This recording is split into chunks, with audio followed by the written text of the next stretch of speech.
ਚਾਰ ਚੰਨ ਲਗਾਉਂਦੇ ਹਨ। ਪੰਜਾਬੀ ਯੂਨੀਵਰਸਿਟੀ ਦੀ ਗਤੀਸ਼ੀਲ ਰੂਹ ਇਸ ਦੇ ਸੱਭਿਆਚਾਰਕ ਵਿਰਸੇ ਦੀ ਝਲਕ ਹੈ। ਇਹ ਰਾਜ ਦੀ ਅਜਿਹੀ ਯੂਨੀਵਰਸਿਟੀ ਹੈ ਜੋ ਆਪਣੇ ਸਾਰੇ ਵਿਭਾਗਾਂ ਦੀ ਸ੍ਰੇਸ਼ਟਤਾ ਨੂੰ ਨੇ ਯੁਗਾਂ ਤੱਕ ਕਾਫਲੇ ਆਉਂਦੇ ਮੇਰੇ ਪਿੱਛੇ ਗਵਾਹ ਬਣਦੇ ਨੇ। ਹਮੇਸ਼ਾ ਲੋਚਿਆ ਬਣਨਾ ਤੁਸਾਂ ਦੇ ਪਿਆਰ ਦੇ ਪਾਤਰ, ਹਮੇਸ਼ਾ ਲੋਚਿਆ ਬਣਨਾ ਤੁਸਾਂ ਦੇ ਪਿਆਰ ਦੇ ਪਾਤਰ। ਕਦੀ ਨਾ ਸੋਚਿਆ ਆਪਾਂ ਕਿ ਉਹ ਬਣਦੇ ਜਾਂ ਆ ਬਣਦੇ। ਪਾਤਰ ਸਾਹਿਬ, ਪੰਜਾਬੀ ਯੂਨੀਵਰਸਿਟੀ ਪਟਿਆਲਾ ਦੇ ਸਾਨੂੰ ਬੜਾ ਮਾਣ ਆ ਕਿ ਵਿਦਿਆਰਥੀ ਵੀ ਰਹੇ ਤੇ ਹਮੇਸ਼ਾ ਉਹ ਸਾਡੇ ਅੰਗ ਸੰਗ ਰਹਿੰਦੇ ਆ। ਪੰਜਾਬੀ ਸਾਹਿਤ ਦੀ ਸਰਮੌਰ ਹਸਤੀ ਪਾਤਰ ਸਾਹਿਬ ਨੂੰ ਮੈਂ ਬੇਨਤੀ ਕਰਦਾ ਕਿ ਉਹ ਆਪਣੇ ਭਾਵ ਸਾਡੇ ਨਾਲ ਸਾਂਝੇ ਕਰਨ। ਸੁਰਜੀਤ ਪਾਤਰ।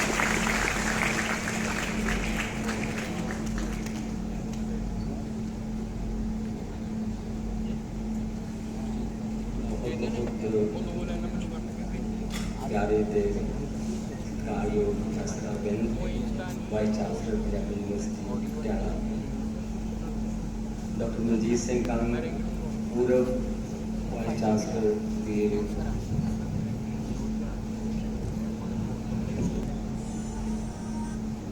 Doctor Balbir Singh Sandhu, doctor Rajinderpal Brar, doctor Gurmukh Singh, Mrs Kang ji का मैं नाम भूल गया सीगा, और मेरे अध्यापक सत्कारयोग doctor Jaggi ji, Mrs Jaggi ji, Malwinder Jaggi ji, doctor Nikkar Singh ji, doctor Walia, doctor Anand, doctor Surjit, और इस मेरी प्रिया यूनिवर्सिटी के डीन, डायरेक्टर, स्टाफ,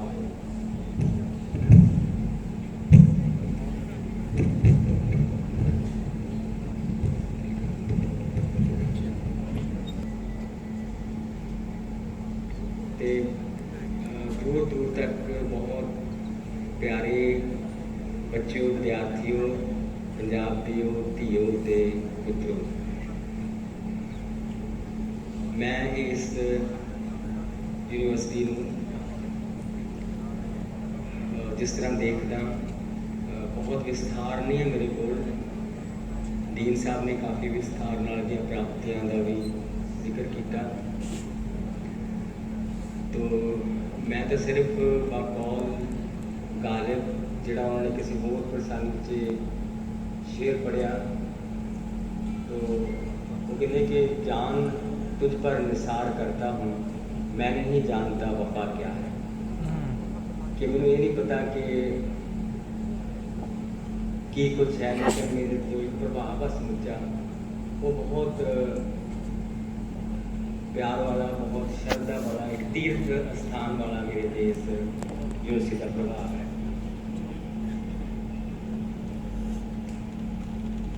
तो मेरे जिम्मे क्योंकि मैंने कोई विषा नहीं दसिया गया सी, तो विषय पक्षों भी मैनू आज़ादी है कि मैं किसी भी विषय से बोला, और कोई सीमा भी नहीं है, वो मेरी अपनी सीमा ही होगी, पर मैं बहुत संखेप रूप से तुहानूं कुछ गल्लां तुहाडे नाल साझियां करूँगा।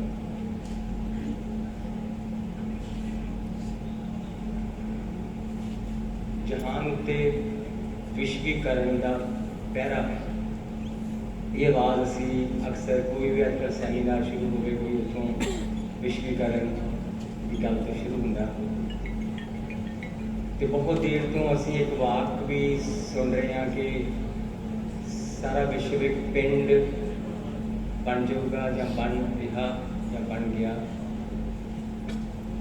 और पंजाबी कवि जसपाल घेई ने एक बहुत खूबसूरत शेर लिखा जिहड़ा कि विश्वीकरण की एक चकाचौंध भी बहुत सी जी कि हौली हौली समय नाल घटी आ, और इसकी असलीयत को जानिया। तो जसपाल घेई का शेर है कि विश्व नूं एक पिंड बनावन वास्ते विश्व के सब पिंड उजाड़े जाएंगे, कि विश्व में एक पिंड बनाने लिए विश्व के पिंडां नूं उजाड़िया जाऊगा। ਸੋ ਪਿੰਡ ਉਜਾੜਨ ਦੀ ਇੱਕ ਵੱਡੀ ਸਾਜ਼ਿਸ਼ ਨੂੰ ਪੰਜਾਬ, ਹਰਿਆਣਾ, ਉੱਤਰ ਪ੍ਰਦੇਸ਼ ਦੇ ਕਿਸਾਨਾਂ ਮਜ਼ਦੂਰਾਂ ਨੇ ਪਿਛਲੇ ਦਿਨੀ ਨਾਕਾਮ ਕੀਤਾ। ਉਹ ਇੱਕ ਪਿੰਡ ਉਜਾੜਨ ਦੀ ਸਾਜ਼ਿਸ਼ ਸੀ। ਉਹ ਇੱਕ ਇਤਿਹਾਸਕ ਕਾਰਜ ਹੋਇਆ ਜਿਸ ਬਾਰੇ ਦੁਨੀਆ ਦੇ ਸਭ ਤੋਂ ਵੱਡੇ ਚਿੰਤਕ ਨੋਮ ਚੋਮਸਕੀ ਨੇ ਵੀ ਜ਼ਿਕਰ ਕੀਤਾ। ਉਹਨੇ ਕਿਹਾ ਕਿ ਇਹ ਸੰਘਰਸ਼ ਹਨੇਰੇ ਸਮਿਆਂ ਵਿੱਚ ਸਾਡੇ ਲਈ ਵਿਸ਼ਵ ਲਈ ਚਾਨਣ ਬਣਾਉਣਾ ਹੈ। ਇਹਦਾ ਵੱਡਾ ਵਾਕ ਨੋਮ ਚੋਮਸਕੀ ਨੇ ਇਸ ਬਾਰੇ ਕਿਹਾ। 3 ਕਿਲੋ ਰੱਦ ਹੋਏ ਪਰ ਪਿੰਡ ਦੇ ਜ਼ਖਮ ਤਾਂ ਉੱਥੇ ਦੇ ਉੱਥੇ ਹਨ। ਸਿਰਫ ਨਮਕ ਉਹਨਾਂ ਜ਼ਖਮਾਂ ਤੋਂ ਪਾਸੇ ਕਰ ਦਿੱਤਾ ਗਿਆ ਕਿ ਜੋ ਨਮਕ ਸੀ ਉਹ ਜ਼ਖਮਾਂ ਤੋਂ ਪਰੇ ਕਰਤਾ, ਲੇਕਿਨ ਜ਼ਖਮ ਉੱਥੇ ਦੇ ਉੱਥੇ। ਸੋ ਪੰਜਾਬ ਦੀ ਪੁਨਰ ਸਿਰਜਣਾ ਲਈ ਬਹੁਤ ਕੁਝ ਕਰਨਾ ਬਾਕੀ ਹੈ। ਸਭ ਤੋਂ ਜ਼ਰੂਰੀ ਹੈ ਨਵੀਂ ਸੋਚ, ਨਵੀਆਂ ਤਰਕੀਬਾਂ, ਨਵਾਂ ਸੰਵਾਦ, ਆਪਣੀ ਭਾਸ਼ਾ ਵਿੱਚ ਸੰਵਾਦ, ਲੋਕਾਂ ਦੀ ਭਾਸ਼ਾ ਵਿੱਚ ਸੰਵਾਦ, ਲੋਕਾਂ ਦੀ ਭਾਸ਼ਾ ਵਿੱਚ ਗਿਆਨ, ਮਾਂ ਬੋਲੀ ਵਿੱਚ ਗਿਆਨ। ਸੋ ਸਭ ਤੋਂ ਜ਼ਰੂਰੀ ਨੇ ਸਕੂਲ, ਕਾਲਜ, ਯੂਨੀਵਰਸਿਟੀਆਂ, ਸਹੀ ਸਕੂਲ, ਕਾਲਜ, ਯੂਨੀਵਰਸਿਟੀਆਂ। ਸੋ ਮੇਰੇ ਖਿਆਲ 'ਚ ਸਭ ਤੋਂ ਜੋ ਜ਼ਰੂਰੀ ਚੀਜ਼ ਇਸ ਵੇਲੇ ਖੇਤੀ ਦੇ ਸੁਧਾਰਾਂ ਤੋਂ ਇਲਾਵਾ ਜਿਹੜੀ ਸਮਝਦੇ ਕਿ ਸਾਰਾ ਕੁਝ ਇਕੱਠੇ ਚੱਲੇ, ਸਭ ਤੋਂ ਵੱਡੀ ਜ਼ਰੂਰਤ ਹੈ ਕਿ ਸਾਡੇ ਸਕੂਲ, ਕਾਲਜ, ਯੂਨੀਵਰਸਿਟੀਆਂ ਨੇ ਉਹਨਾਂ ਦੀ ਨੁਹਾਰ ਬਦਲੇ। ਸੋ ਅੱਜ ਮੈਂ ਆਪਣੀ ਪ੍ਰਿਆ ਯੂਨੀਵਰਸਿਟੀ ਜਿੱਥੇ ਗੁਜ਼ਾਰੇ ਕਈ ਵਰ੍ਹਿਆਂ ਨੂੰ ਮੈਂ ਆਪਣੀ ਜ਼ਿੰਦਗੀ ਦੇ ਸਭ ਤੋਂ ਲਾਹੇਵੰਦ ਵਰ੍ਹੇ ਸਮਝਦਾ ਹਾਂ, ਆਪਣੀ ਸੋਚ ਲਈ, ਆਪਣੀ ਕਵਿਤਾ ਲਈ, ਆਪਣੀ ਅਕਾਦਮਿਕ ਸਿੱਖਿਆ ਲਈ।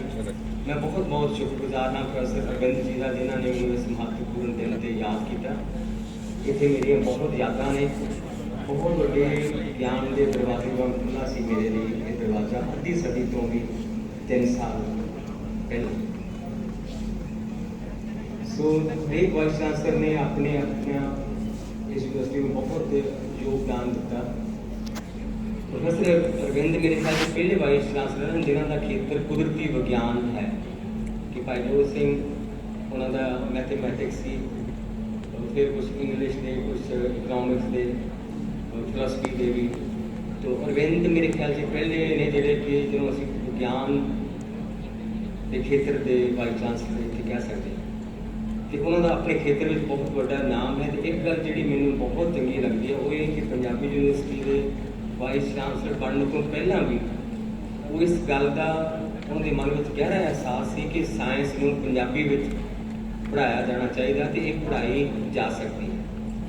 ਉਹਨਾਂ ਨੇ ਆਪਣੇ ਅਹਿਦ ਵਿੱਚ ਪੰਜਾਬੀ ਯੂਨੀਵਰਸਿਟੀ ਦੇ ਸਥਾਪਨਾ ਦੇ ਬੁਨਿਆਦੀ ਮੰਤਵ ਵੱਲ ਮੁਹਾਰਾ ਮੋੜਨ ਦਾ ਤਜਰਬਾ ਕੀਤਾ ਕਿ ਇੱਕ ਵਾਰ ਫਿਰ ਉਸ ਮੈਂਡੇਟ ਨੂੰ ਪੁਨਰ ਜਾਗਰਤ ਕੀਤਾ ਗਿਆ ਕਿ ਇਹ ਸਾਡਾ ਇੱਕ ਮੁੱਖ ਮਕਸਦ ਸੀ।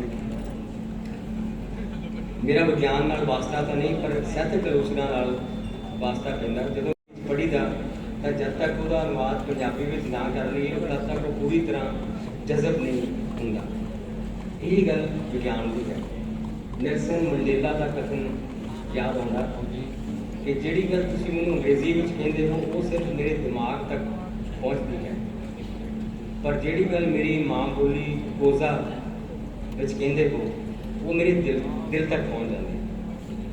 ਪੰਜਾਬੀ ਯੂਨੀਵਰਸਿਟੀ ਦੇ ਮੂਲ ਮੰਤਵ ਨਾਲ ਜੁੜਨ ਦੇ ਉਪਰਾਲੇ ਕਰਨ ਲਈ ਪ੍ਰੋਫੈਸਰ ਅਰਵਿੰਦ ਜੀ ਦਾ ਧੰਨਵਾਦ ਕਰਦੇ ਹਾਂ। ਦੂਜੀ ਗੱਲ ਰਲੇ ਮਿਲੇ ਮਜ਼ਮੂਨ ਪੜ੍ਹਾਉਣ ਦਾ ਇਹਨਾਂ ਦਾ ਜੋ ਸੰਕਲਪ ਹੈ ਇੰਟੈਗਰੇਟਿਡ ਕੋਰਸਿਸ ਦਾ, ਉਹ ਵੀ ਮੈਨੂੰ ਬਹੁਤ ਚੰਗਾ ਲੱਗਾ ਕਿ ਵਿਗਿਆਨ ਵਾਲਾ ਵਿਦਿਆਰਥੀ ਵੀ ਸੰਗੀਤ, ਸਮਾਜ ਵਿਗਿਆਨ, ਭਾਸ਼ਾ ਦੇ ਕੋਰਸ ਲੈ ਸਕੇ। ਜਦੋਂ ਮੈਂ ਇਸ ਯੂਨੀਵਰਸਿਟੀ ਦੀ ਗੱਲ ਕਰਦਾ ਤੇ ਮੈਂ ਜਦੋਂ ਮੇਰੇ ਵਕਤ ਵੀ ਪੰਜਾਬੀ ਡਿਪਾਰਟਮੈਂਟ ਮੇਰੇ ਖਿਆਲ 'ਚ ਬਹੁਤ ਹੀ ਨਾਮਵਰ ਅਧਿਆਪਕ ਸੀ। ਅਤੇ ਹੁਣ ਵੀ ਮੈਂ ਜਦੋਂ ਸੋਚਦਾ ਕਿ ਡਾਕਟਰ ਸੁਰਜੀਤ ਇੱਥੇ ਹੈ, ਡਾਕਟਰ ਗੁਰਮੁਖ ਸਿੰਘ, ਡਾਕਟਰ ਰਜਿੰਦਰਪਾਲ ਬਰਾੜ, ਸਤੀਸ਼ ਵਰਮਾ ਜੋ ਸਾਰੇ ਹੋਰ ਸਿੰਦਰ ਸਿੰਘ ਹੋ ਗਏ। ਤਾਂ ਮੈਂ ਸੋਚ ਰਿਹਾ ਸੀ ਕਿ ਜੇ ਮੈਂ ਦੁਬਾਰਾ ਵੀ ਪੰਜਾਬੀ ਐਮ ਏ ਕਰਨੀ ਹੋ ਤਾਂ ਮੈਂ ਇਸੇ ਯੂਨੀਵਰਸਿਟੀ ਵਿੱਚ ਹੀ ਕਰੂੰਗਾ।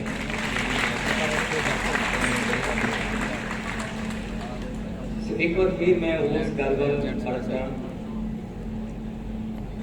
ਕਿ ਪੰਜਾਬ ਦੇ ਦੁੱਖਾਂ ਨੂੰ ਦੂਰ ਕਰਨ ਲਈ ਸਭ ਤੋਂ ਵੱਧ ਜ਼ਰੂਰੀ ਉਸ ਗਿਆਨ ਦੀ ਹੈ ਜੋ ਦਿਲ ਤੱਕ ਪਹੁੰਚੇ। गुरु नानक साहब ने अपनी बाणी में एक था ज्ञान खड़ग की गल की है कि ज्ञान यानी ज्ञान भी एक शमशीर है कि लोहे की शमशीर तो बाद में प्रवेश करती है, लेकिन गुरु नानक ज्ञान खड़ग का एक संकल्प देंगे हैं। एक काव कहते हैं कि नेर नूं लोहा नहीं लो चीरती है, नेर नूं लोहा नहीं लो चीरती है, ज्ञान भी है खड़ग सतगुर का कथन है कि ज्ञान भी एक खड़ग है। चाहे काव कथन है कि कायलता करदा हाँ मैं दिल केवल रबाब नाल, ये जो तेग है ये रबाब की राखी ਲਈ ही है कि जो बुनियादी गल्लां शब्द नाद ने बाकी उस तो बाद चीज़ां होंदियां। तो बंदा अन्न पानी नाल ही नहीं बोल बाणी नाल भी पलदा है कि अन्न पानी जिन्नी ही जरूरी है बोल बाणी कि सानूं किहो ਜਿਹੇ बोलां नाल पालिया गया। छोटा बाल दौड़िया जाता विहड़े विच डिग पैंदा है, रोंदे नूं वराउण लई माँ कहती है उठ उठ मेरा बेटा रो ना, आदे बेचारी कीड़ी का आटा डुल गया। बच्चा ध्यान नाल जमीन वाल देखता है, माँ दुपट्टे नाल उहदे हंझू पहुँच दिंदी है तां जो होर साफ देख सके। कोई ना कोई कीड़ी भी दिस पैंदी है जांदी इधर उधर, चल मेरा पुत आपां कीड़ी नूं होर आटा देईए। उन्हें अपने बच्चों लिए लैके जाना। माँ एक वाक नाल बच्चे के दिल में की कुछ बीज देती है, दूजे के दुख बारे सोचना, निक्के तो निक्के जीवां के संसार बारे चेतना देनी, दूजिया ने कुछ करन दा उपराला करना। हिंद पाक जंग लगी तो किसी कवि ने गीत लिखा, दुल्हा कीड़ियां दा किन्ने मन आटा, मावां दे इन्ने पुत डिग पे। दुल्हा कीड़ियां दा किन्ने मन आटा, मावां दे इन्ने पुत डिग पे। पैंदा मावां नूं तां दोवें बन्ने घाटा, हारे जां कोई जंग जित जाए। मुझे कोई मैं किसी माँ के मूहों बच्चे के डिगन वाली गल नहीं सुनी, कीड़ी का आटा डुलन की गल नहीं सुनी। बहुता यही सुनिया कि उठ देख तेरी शर्ट गंदी हो गई। कदे कहा जाता कि एक बोली के मरण नाल एक जहान मर जाता है। सभ्याचार का हर बोल वरतारा सामभण योग नहीं होंदा, पर बहुत कुछ सामभण योग होंदा है। जुगां जुगां की लोक सियाणप विच बहुत कुछ होंदा है कशीर किया पे।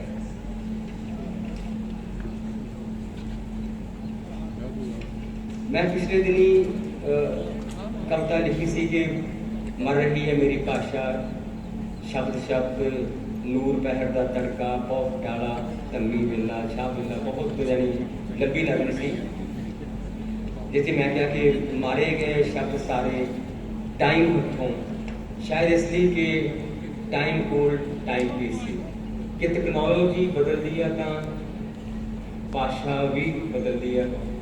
भाषा चो कुछ लफ्ज अलोप होंगे जां जे वर्तारे चों दूर हो जाए, शब्दकोशां च रहिंदे जिउंदे रहिंदे, शब्दकोशां च मूर्छित रहिंदे ते पुरानियां किताबां च जीवित रहिंदे कि वो शब्द भी साडी भाषा का हिस्सा रहिंदे आ। पर पिछले दिन मैं सोचा कि सानू नवी तकनोलॉजी नवे लफ्ज भी लैके आई। तो मैं कोई लफ्ज सोचे जिमें आप कहने कि सूई अड़ गई, सूई अड़ जानी उदों आई जो तवियां वाली मशीन आई तो असीं क्या कि ये बंदा एको गल करी जा रहा। सो वो एक टैक्नोलॉजी सारे नवा लफ्ज लैके आई। इदां तवा लाना किसी बंदे बारे उहदियां निंदियां करनियां, पर तवा लाना साडा एक लफ्ज हो गया। जां चाबी भरनी उन्होंने चाबी भर दी। सो ये सारे तकनोलॉजी नवे लफ्ज लैके एक साइकिल जो कुत्ते फेल हो रहे हैं कि बंदे दे जेहड़े सो इहो सब जां कांटा बदलना, हरी झंडी देनी, गड्डी चालना, पेस ढिले होने, जान रिजर्व च लगी होनी। जब जो रेल गड्डी आई तो कितनी खूबसूरत साढ़े लोगों ने बुझारत बनाई कि निक्के निक्के ठेंगले संदूक चुके जाते हैं, राजा पूछे रानी ने की जवाब जानते हैं कि वो भी रेल गड्डी ने आके वो एक ऐसी क्रिएशन जहाँ उस तो पहले जो खूह आया तो खूह गुरु नानक साहब ने भी खूह नूं एक मेटाफर बनाया कि जैसे हर हट की माला टिंड चलत है। उन्होंने कहा कि यो एक आवागमन का चक्कर ना जोड़िया। तो ਪੰਜਾਬੀ ਲੋਕਾਂ ਨੇ ਵੀ ਬਣਾਇਆ ਕਿ ਆਲ ਟਾਂਗਾ ਪਾਲ ਟਾਂਗਾ ਵਿੱਚ ਚੱਲ ਮਟਲੀਆਂ ਆਉਣ ਕੁੰਜਾਂ ਡੇਢ ਬੱਚੇ ਨਦੀ ਨਾ ਬਣ ਸਕਿਆ, ਕਿ ਨਵੀਂ ਟੈਕਨੋਲੋਜੀ ਲਫ਼ਜ਼ ਲੈ ਕੇ ਵੀ ਆਉਂਦੀ ਹੈ। ਸੋ ਇਸ ਲਈ ਹਮੇਸ਼ਾ ਉਦਾਸ ਹੋਣ ਦੀ ਜ਼ਰੂਰਤ ਨਹੀਂ ਹੁੰਦੀ। ਉਹ ਸਾਰੀ ਚੀਜ਼ ਨੂੰ ਇੱਕ ਕ੍ਰੀਏਟਿਵਲੀ ਔਰ ਸਾਨੂੰ ਇੱਕ ਸਿਰਜਣਾਤਮਕ ਤੌਰ 'ਤੇ ਔਰ ਕਵਿਤਾ ਵਿੱਚ ਵੀ ਬਹੁਤ ਜਗ੍ਹਾ 'ਤੇ ਜਾਂ ਕਿਸੇ ਬੰਦੇ ਨੇ ਬੁਝਾਰਤ ਬਣਾਈ ਕਿ ਤਿੰਨ ਭੈਣਾਂ ਦੀ ਲੱਗੀ ਰੇਸ, ਸਭ ਤੋਂ ਪਤਲੀ ਸਭ ਤੋਂ ਤੇਜ਼, ਕਿ ਜਿਹੜੀਆਂ ਕਲੌਕ ਦੀਆਂ ਘੜੀਆਂ ਦੇ ਸੂਈਆਂ ਦੇ ਬਣਾਈ ਬਾਤ ਉਹਨੇ ਕਿ ਜਿਹੜੀ ਸਭ ਤੋਂ ਪਤਲੀ ਸੀ ਉਹ ਸਭ ਤੋਂ ਤੇਜ਼ ਦੌੜਦੀ ਸੀ। ਸੋ ਟੈਕਨੋਲੋਜੀ ਜੇ ਲੋਕ ਅਸੀਂ ਕ੍ਰੀਏਟਿਵ ਹੋਈਏ ਤਾਂ ਟੈਕਨੋਲੋਜੀ ਵੀ ਸਾਨੂੰ ਨਵੇਂ ਲਫ਼ਜ਼ ਤੇ ਨਵੇਂ ਮੁਹਾਵਰੇ ਤੇ ਅਖਾਣ ਲੈ ਕੇ ਆਉਂਦੀ ਹੈ। ਜਾਂ ਛੂੰਹਦਾ ਹਾਂ ਤੇਰਾ ਜਿਸਮ ਮੈਂ ਪੜ੍ਹਦਾ ਜਿਵੇਂ ਬਰੇਲ, ਕਿ ਬਰੇਲ ਦਾ ਵੀ ਇੱਕ ਇਸਤੇਮਾਲ ਕਵਿਤਾ ਦੇ ਵਿੱਚ ਆਉਂਦਾ ਬਹੁਤ ਤਰ੍ਹਾਂ ਤਰੀਕਿਆਂ ਨਾਲ। ਸੋ ਇਹੋ ਜਿਹੀ ਕਾਫੀ ਇੱਕ ਲੰਮੀ ਲਿਸਟ ਹੈ, ਮੈਂ ਨਹੀਂ ਪੜੂੰਗਾ, ਮੈਂ ਅੱਗੇ ਗੱਲ ਸ਼ੁਰੂ ਕਰਦਾ ਕਿ ਕੱਲ ਮੇਰੇ ਮਨ 'ਚ ਦੋ ਸਤਰਾਂ ਆਈਆਂ ਕਿ ਜਦ ਪੰਜਾਬੀ ਬੋਲਦਾ ਮੈਨੂੰ ਇੱਦਾਂ ਲੱਗਦਾ ਮੈਂ ਕੋਈ ਦਰਿਆ ਜਿਵੇਂ ਕਵਿਤਾ ਦਾ ਵਗਦਾ ਲੱਗਦਾ, ਮੈਂ ਕੋਈ ਦਰਿਆ ਜਿਵੇਂ ਕਵਿਤਾ ਦਾ ਵਗਦਾ, ਜਦ ਅੰਗਰੇਜ਼ੀ ਬੋਲਦਾ ਸਾਹ ਨਿਕੜੇ ਔਖਾ, ਜਿਉਂ ਕਾਲੇ ਦੀ ਧੌਣ ਤੇ ਗੋਰੇ ਦਾ ਗੋਡਾ। ਕਿ ਤੁਸੀਂ ਯਾਦ ਕਰੋਗੇ ਕਾਲੇ ਦੀ ਧੌਣ ਤੇ ਗੋਰੇ ਨੇ ਕਿੱਦਾਂ ਗੋਡਾ ਰੱਖਿਆ ਸੀ ਇੱਕ। ਤੋ ਅੰਗਰੇਜ਼ੀ ਕੁਛ ਇਸ ਤਰ੍ਹਾਂ ਹੀ ਹੈ ਕਿ ਅੰਗਰੇਜ਼ੀ ਬੇਸ਼ੱਕ ਜਿੰਨੀ ਮਰਜ਼ੀ ਪੜ੍ਹ ਜਾਈਏ, ਮੈਨੂੰ ਯਾਦ ਹੈ ਕਿ ਸਾਡੀਆਂ ਉੱਥੇ ਮੀਟਿੰਗਾਂ ਸਰਕਾਰ ਦੀਆਂ IAS ਅਫਸਰ ਸਾਰੇ ਬੈਠੇ ਹੁੰਦੇ, ਭਾਵੇਂ ਉਹ ਗੁਰੂ ਨਾਨਕ ਦੇਵ ਜੀ ਦੇ ਪ੍ਰਕਾਸ਼ ਪੁਰਬ ਲਈ ਸਲਾਹ ਹੋ ਰਹੀ ਹੋਵੇ, ਪਰ ਸਾਰੇ ਆਪਣੀਆਂ ਸ਼ਮਸ਼ੀਰਾਂ ਅੰਗਰੇਜ਼ੀ ਵਿੱਚ ਘੁਮਾਉਂਦੇ ਆ। ਉਹ ਹੁੰਦਾ ਕਿ ਚਲੋ ਜਿਹੜਾ ਅੰਗਰੇਜ਼ੀ ਨਹੀਂ ਬੋਲੋ ਤਾਂ ਸਾਹ ਸੁੱਤੇ ਜਾਂਦੇ ਕਿ ਵੀ ਇੱਥੇ ਤਾਂ ਅੰਗਰੇਜ਼ੀ ਚੱਲ ਰਹੀ ਆ। ਕਿ ਇੱਕ ਜਿਹੜੀ ਇਸ ਤਰ੍ਹਾਂ ਦੀ ਬਣਾਵਟ ਕਿ ਭਾਸ਼ਾ ਹੁਣ ਆਤਮ ਪ੍ਰਗਟਾਵਾ ਨਾ ਹੋ ਕੇ ਬ੍ਰਾਂਡਡ ਪਹਿਰਾਵਾ ਹੋ ਗਈ, ਕਿ ਅਸੀਂ ਬ੍ਰਾਂਡਡ ਪਹਿਰਾਵਾ ਕਹਿੰਦੇ ਕਿ ਮੈਂ ਦੇਖੋ ਮੈਂ ਅੰਗਰੇਜ਼ੀ ਬੋਲ ਸਕਦਾ। ਸੋ ਇਸ ਗੱਲ ਨੇ ਸਾਡੀ ਸੋਚ ਵਿੱਚੋਂ ਮੌਲਿਕਤਾ ਖੋਲੀ ਔਰ ਸਾਨੂੰ ਇੱਕ ਸਹਿਮ ਦੇ ਦਿੱਤਾ। ਤੋ ਮੈਂ ਇੱਕ IAS ਅਫਸਰ ਨੂੰ ਮੇਰੇ ਥੋੜੇ ਵਾਕਫ ਸੀ, ਮੈਂ ਕਿਹਾ ਮੈਂ ਤੁਹਾਨੂੰ ਇੱਕ ਪੰਜਾਬੀ ਦੀ ਬੁਝਾਰਤ ਸੁਣਾਉਣਾ ਭੁੱਲ ਜਾਓਗੇ? ਕਹਿੰਦੇ ਸੁਣਾ। ਤਾਂ ਮੈਂ ਉਹਨੂੰ ਸੁਣਾਇਆ ਕਿ ਚਾਰ ਘੜੇ ਅੰਮ੍ਰਿਤ ਭਰੇ ਮੁੱਦੇ ਧਰੇ ਡੁੱਲਦੇ ਨੇ। ਅੱਛਾ, ਉਹ ਮੈਨੂੰ ਪਤਾ ਹੈਰਾਨ ਕਿ ਇੰਨੀ ਸੋਹਣੀ ਪੋਇਟਰੀ ਬੁਝਾਰਤ ਵਿੱਚ ਵੀ ਇੰਨੀ ਸੋਹਣੀ ਪੋਇਟਰੀ ਹੋ ਸਕਦੀ ਹੈ।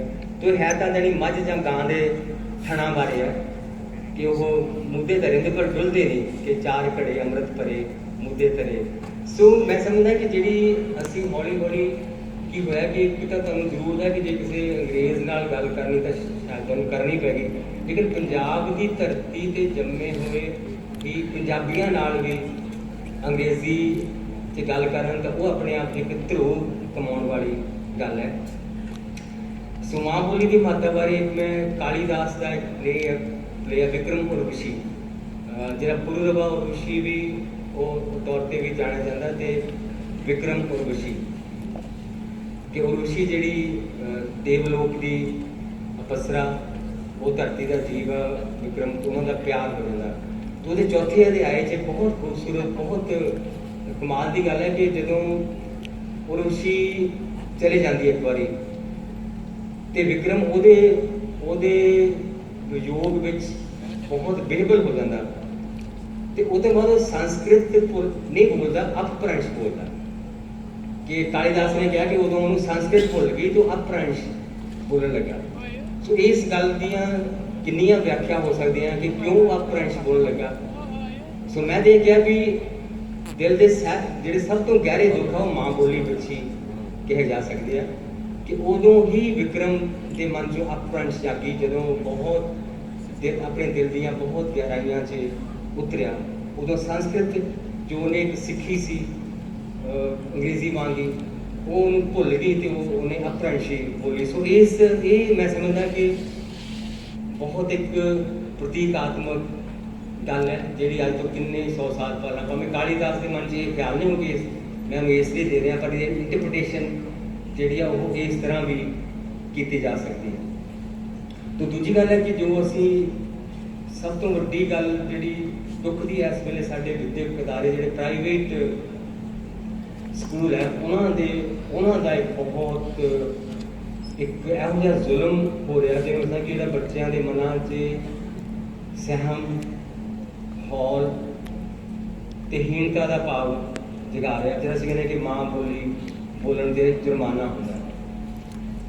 पर माँ बोली कितनी क्रिएटिव हो सकती है। मैं तुम्हें एक अपनी उदाहरण दिना कि मेरा बेटा गुरु नानक पब्लिक स्कूल से पढ़ता सी, उन्होंने नर्सरी राइम लगियां सी, तो जोड़ा वो रटता सी पर उन्होंने पता नहीं सी ये है कि वो सिर्फ उन्हें याद की हुई सी।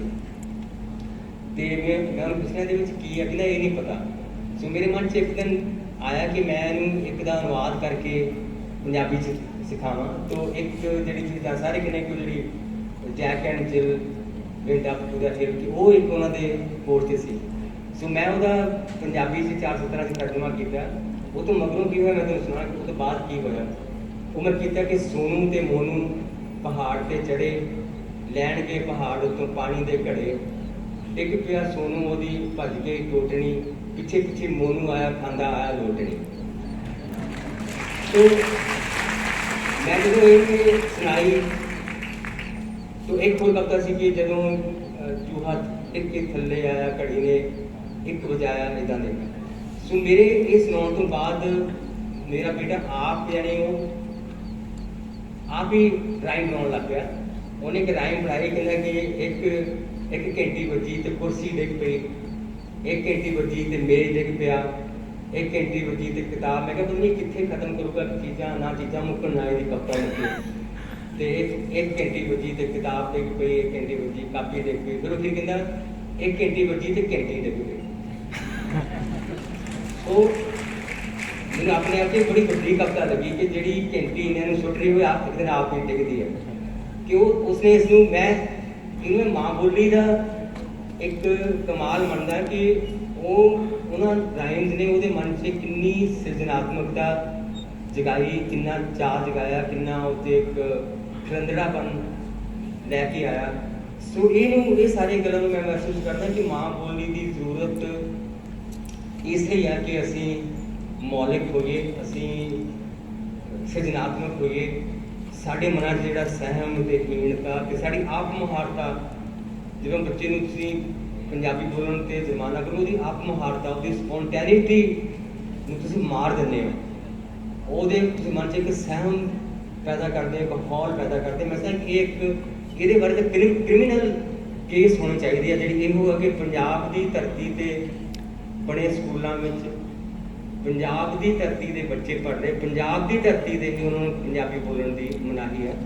और मनाही सिर्फ नहीं कि एक भाषा बोलने की मनाही है, वो पिछे कितना बड़ा जुर्म साइकोलॉजिकल मनोविज्ञानिक जुर्म लुकिया हुआ। इस गल सानू बहुत ध्यान देने की जरूरत है कि एक क्राइम है, कि क्राइम तो छोटी गल नहीं है। सो मैं कि इस गल का बहुत जरूरी गल जी है। सो अखीर ते मैं इदा कहना कि सानू बहुत पंजाबी विच बहुत काम भी हो रहा। मैं बहुत निराश गल सुना होना कि मैं आस्ट्रेलिया गया, वो एक आस वाली गल है, एक निराशा वाली। आस्ट्रेलिया मैं गया तो कवि ने बहुत सोहनी गल की, वो कहता कि हुण पंजाबी 5 दरियावां की बोली नहीं रही, ये 7 समुद्रां की बोली हो गई कि 150 देशों से पंजाबी बस रहे हैं और वो अपने बच्चों को पंजाबी सिखानी चाहते, उन्होंने एक तड़प है पंजाबी बोलते हैं। लेकिन आस्ट्रेलिया में मैंने एक होर बेटी मिली 40 साल की, लेकिन मैं बहुत पंजाबी सिखाई, कभी लालच दे के कभी कहना कि जब कहना मम्मी मैं आ चीज़ लै दो, मैं कहना एक सफा पंजाबी लिख के दिखा। सो इन बहुत मैं सिखाई और इन्हें कहना मैं कितने जाके वो बोलूँगी, क्योंकि आप जो पंजाब जावांगे तो बहुत खुश होंगे उत्थे दे लोग कि पंजाबी बोलते। वो कहते सी मैं लुधियाने आई 3-4 दिन गलियां च खेडी तो ये पंजाबी बोली तो लुधियाने के जोड़े बच्चे से हिंदी या अंग्रेजी बोलन। तो एक दिन बड़ी रोन हाकी जी हुई, अंदर आई, मैंने कहने लगी अम्मा आप पंजाब कदों जाना। कि जिन्होंने मैं कहा कि पंजाब जो है कि वो लोग तेरी पंजाबी सुन के खुश होंगे, तो पुछदी कि अम्मा आप पंजाब कदों जाना। सो इस वाक च भी बहुत दर्द और मीनिंग छुपिया पिया, और ये पिछे भी विद्यक अदारे भी आ, कोई साडे घरां दियां पिरतां, कोई साडी मानसिकता, कि सो बहुत कुछ ये जिहदे नाल सानूं लड़न की जरूरत है। तो अखीर ते मैं बहुत आस वाली गल जिहड़ी टैक्नोलॉजी नाल जुड़ी हुई है कि मैं पिछले दिन एक किताब पढ़ रहा सी, निकोलस ऑसलर लिंग्विस्ट है कोई, ਉਹਦੀ किताब है कि द लास्ट लिंगुआ फ्रैंका।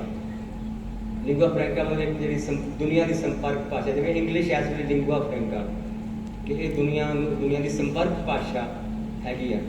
तो वो कहता कि एक वक्त सी 16वीं सदी के अध विच, जदों अंग्रेजी की कोई इज्जत नहीं सी, तो उस वेले का जिहड़ा चार्लस पंजवां जो किंग है, वो कहता रब नाल मैं लातीनी विच गल्लां करदा, संगीतकारां नाल मैं इतालवी विच गल्लां करदा, औरतां नाल मैं फ्रांसीसी बोलदा, नौकरां नाल मैं जर्मन विच गल करदा, अंग्रेजी का मैं अपने घोड़ियां नाल बोलदा।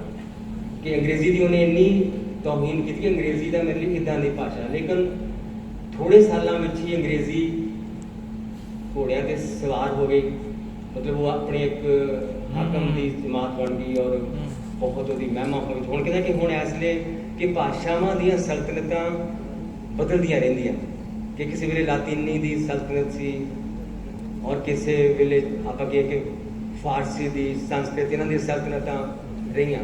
इस वेले दुनिया ते अंग्रेजी भाषा की सल्तनत है, और सल्तनत भी इदां दी है कि मैं कि बंगलादेश जिहड़ा कि जिहड़ी बंगला लई 5 विद्यार्थी शहीद होए ढाका यूनीवर्सिटी विच, और उस ढाका यूनीवर्सिटी का एक प्रोफैसर का मैं वाक पढ़ रहा सी, वो कहता कि असी उर्दू तो तां बचा है पर अंग्रेजी तो नहीं बच सके, कि इन्हें अंग्रेजी स्कूल कि इहदी सल्तनत का सारी दुनिया ते किस तरह का सारे कि बंगाली नूं प्यार करने वाले ऐसे वो शख्स भी इदां दा दुख महसूस कर रहे हैं। पर निकोलस ने जिहड़ी आस वाली गल की, वो कहंदा कि इस तो बाद अंग्रेजी भाषा की सल्तनत आखिरी भाषा सल्तनत होगी, इस तो बाद मशीनी अनुवाद आएगा जो लिंगुआ फ्रैंका की लोड़ नूं खत्म कर देगा। कि मशीनी अनुवाद जिवें आपां गूगल ट्रांसलेशन देखते हैं, वो बहुत किसी वक्त बहुत ही बुरे ट्रांसलेशन भी सीगे, बहुत ही बुरे। मैं एक बार एक हासे की गल भी सुना देवां, बहुत टाइम नहीं जा रहा था।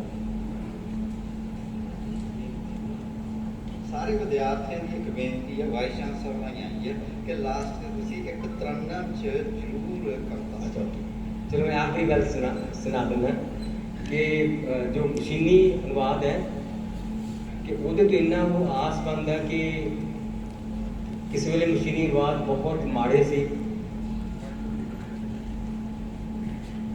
लेकिन हुण जे तुसीं देखो तो वो बहुत दिनों की यानी आर्टिफिशियल इंटैलीजेंस दी चढ़त हुई है। तो वो कहता कि कोई भी किताब हुण छपी है ਜਾਂ ਹੁਣ टाइप भी हुई है, ਤੁਸੀਂ ਉਹਨੂੰ थोड़े वक्त 'ਚ ਉਹਦਾ अंग्रेजी 'ਚ हिंदी 'ਚ पंजाबी 'ਚ अनुवाद कर लओगे, बशर्ते कि ਤੁਸੀਂ ਉਹਦੇ ਲਈ ਕੰਮ ਕੀਤਾ ਹੋਇਆ ਹੋਵੇ अनुवाद ਲਈ।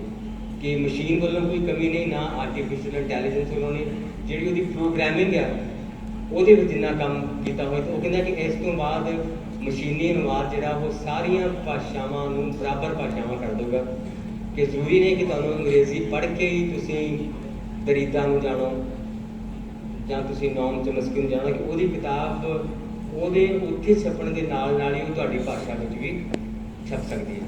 ਸੋ ਇਹ ਇੱਕ ਬਹੁਤ ਵੱਡੀ ਆਸ ਵਾਲੀ ਗੱਲ ਹੈ ਜਿਹੜੀ ਕਿ ਮੈਂ ਸਮਝਦਾ ਜਿਹਦੇ ਨਾਲ ਟੈਕਨੋਲੋਜੀ, ਜਿਵੇਂ ਆਪਾਂ ਹੁਣ ਗੁਰਮੁਖੀ ਤੋਂ ਸ਼ਾਹਮੁਖੀ ਵਿੱਚ ਲਿਪਿਆਂਤਰਨ ਦਾ ਕੀਤਾ ਕਿ ਉਹ ਵੀ ਬਹੁਤ ਵੱਡਾ ਕੰਮ ਸੀ ਪਰ ਆਸਾਨ ਹੋ ਗਿਆ। ਸੋ ਇਸੇ ਤਰ੍ਹਾਂ ਵੀ ਉਹ ਕਹਿੰਦਾ ਕਿ ਇਹ ਕੰਮ ਵੀ ਬਹੁਤ ਜਲਦੀ ਆਉਣ ਵਾਲਾ ਸੋ ਮਾਤ ਭਾਸ਼ਾਵਾਂ ਲਈ ਇਹ ਇੱਕ ਬਹੁਤ ਆਸ ਭਰੀ ਖਬਰ ਆ। ਸੋ ਇਸ ਆਸ ਭਰੀ ਖਬਰ ਨਾਲ ਮੈਂ ਆਪਣੀ ਗੱਲਬਾਤ ਬੰਦ ਕਰ ਰਿਹਾ। तो बहुत बहुत शुक्रिया।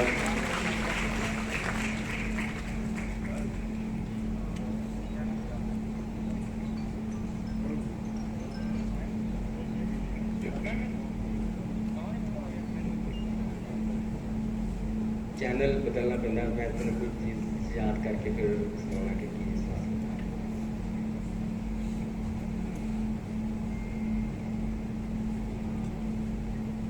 सो एक मेरी गज़ल इतना है कि हुंदा सी इत्थे शख्स एक सच्चा, किधर गया इस पत्थरां दे शहर चों शीशा किधर गया। ये लुधियाने बारे मेरी कविता है, इत्थे पटियाले बारे नहीं।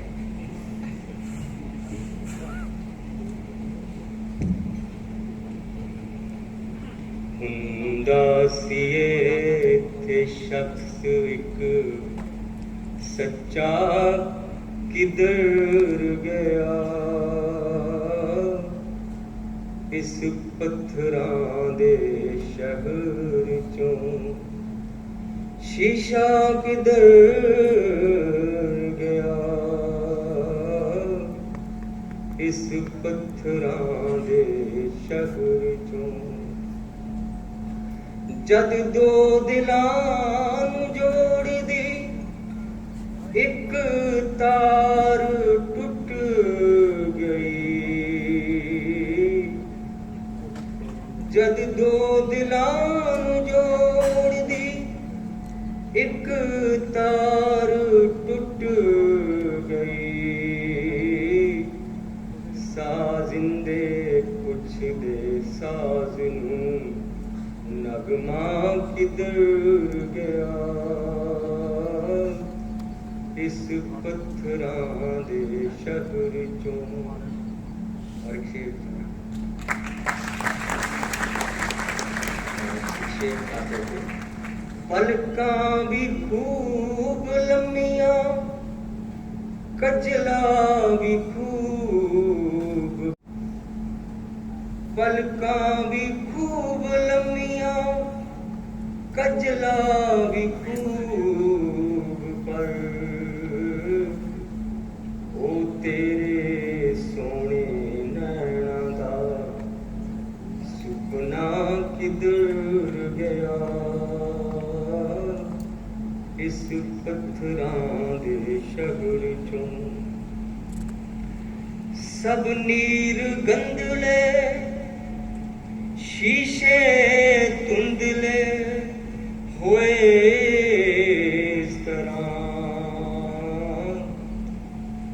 सब नीर गंदले शीशे धुंधले होए इस तरह।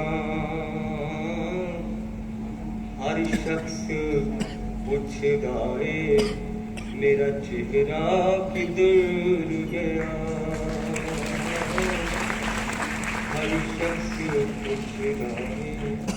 और सिखां मुसलमानां अते हिंदुआं दी भीड़ विच, सिखां मुसलमानां अते हिंदुआं दी भीड़ विच रब ढूंढदा फिरदा मेरा बंदा किधर गया, रब ढूंढदा फिरदा। और मक्ता इस लगा पात्र नूं जान जान के पुछ दिए अज हवा, जान के पुछ दिए अज हवा। रेता ते तेरा नाम सी लिखिया किधर गया इस पत्थरां दे शहर चों शीशा किधर गया इस ਪੱਖ ਨੇ ਉਹਨਾਂ ਵੱਲ ਉਹ ਦੇਖਦੇ ਰਹਿੰਦੇ ਨੇ। ਇਹ ਉਹਨਾਂ ਦੀ ਬਹੁਤ ਵੱਡੀ ਦੇਣ ਆ ਕਿ ਹਮੇਸ਼ਾ ਜ਼ਿੰਦਗੀ ਦਾ ਜਿਹੜਾ ਖੂਬਸੂਰਤ ਪੱਖ ਆ ਉਸ ਨੂੰ ਨਾਲ ਲੈ ਕੇ ਚੱਲਦੇ ਨੇ।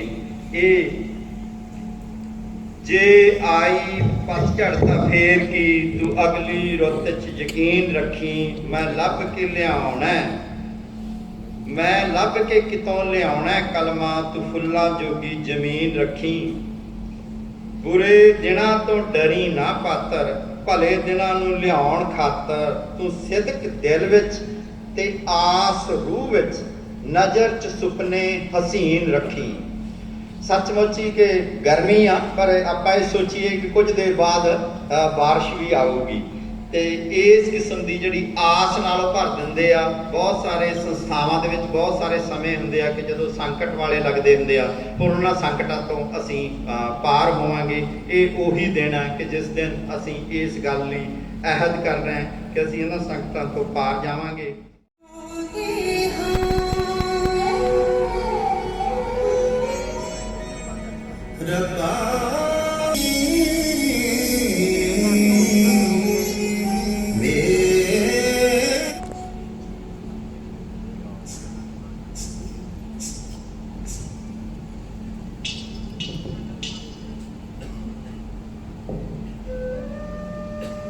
दिलरुबा, सितार, मराकस, खंजरी, कड़े, बांसुरी, वंजली, सितार,